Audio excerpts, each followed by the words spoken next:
Houve, durante muito tempo na história do Brasil, não só durante a ditadura, né, mas a imprensa circulando como um reforço à estigmatização desses grupos já marginalizados. E normalmente, né, sempre tinha a figura do homossexual nos noticiários. Acontecia um crime, ou o homossexual era a vítima, ou ele era o criminoso. Mas era importante destacar que a pessoa era homossexual, de modo a assentar, consolidar isso na mentalidade média, né, do senso comum brasileiro.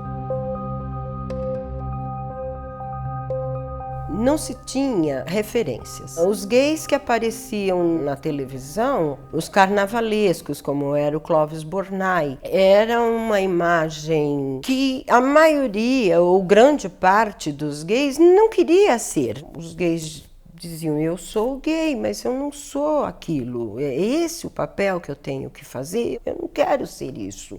Eu não sou assim. Havia uma coluna do Celso Cury, que circulou em 76, e essa coluna chamava Coluna do Meio. Foi a primeira que tematizou na imprensa brasileira abertamente a questão da homossexualidade, mas ele é processado com base na lei de imprensa por violar a moral e os bons costumes, e ele acaba tendo que assumir o ônus disso.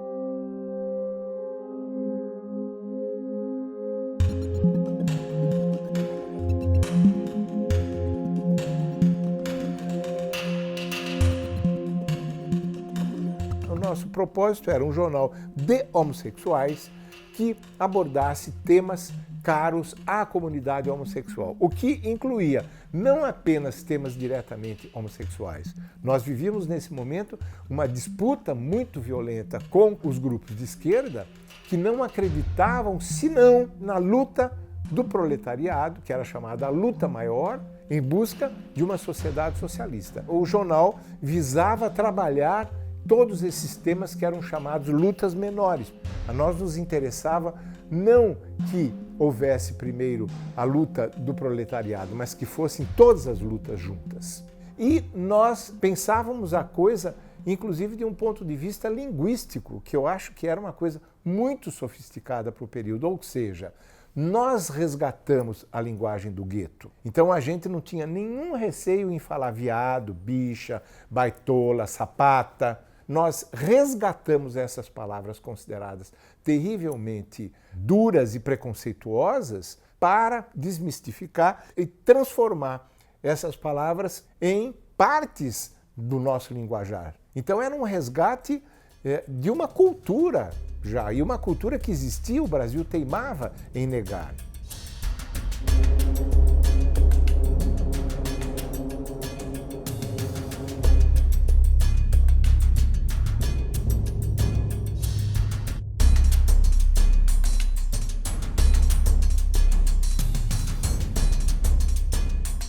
O Lampião convidou as lésbicas do Somos para escrever um artigo sobre lésbicas. E pela primeira vez sai uma matéria dita em primeira voz. Nós corremos com aquilo debaixo dos bracinhos lindos e fomos para a noite paulistana, dentro dos guetos das lésbicas, e vendemos 200 jornais.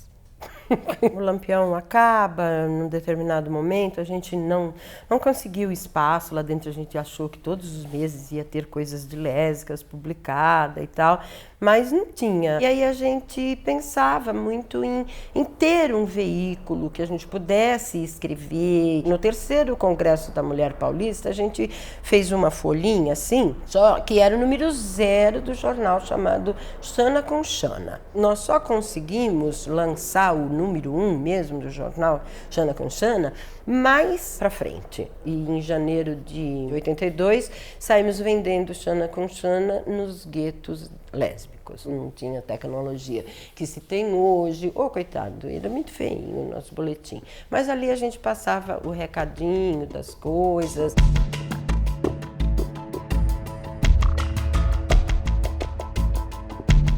Eu acho que o Lampião deixou uma lição muito importante para as gerações futuras, no sentido de que havia uma luta política a ser empreendida a partir dos direitos ao prazer e ao amor. Então hoje você busca na internet de encontros, a informação, a saber de coisas que acontecem dentro e fora do Brasil, que envolvem a população LGBT.